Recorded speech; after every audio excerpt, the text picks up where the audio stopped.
أستغفر الله العظيم. أعوذ بالله من الشيطان الرجيم. بسم الله الرحمن الرحيم. الحمد لله رب العالمين. الرحمن الرحيم. مالك يوم الدين. إياك نعبد وإياك نستعين. اهدنا الصراط المستقيم. صراط الذين أنعمت عليهم غير المغضوب عليهم ولا الضالين.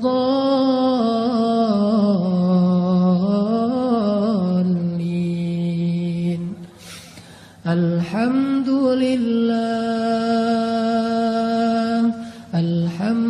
لله حمدا كثيرا طيبا مباركا فيه.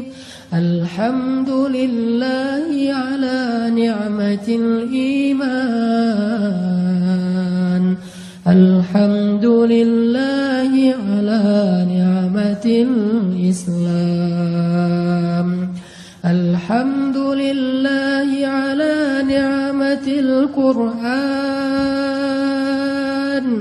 اللهم اجعل القرآن ربيع قلوبنا. اللهم نور حياتنا بالقرآن.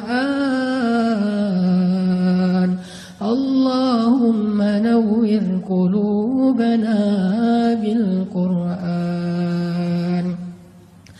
اللهم ارزقنا تلاوته آناء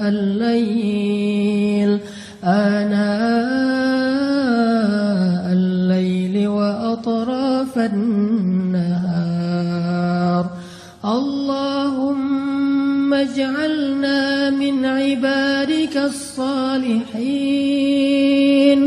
اللهم اجعلنا لك ذكارين. اللهم اجعلنا لك شكارين.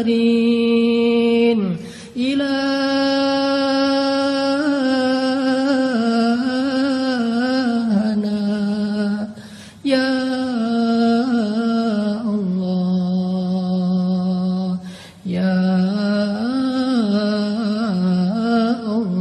الله.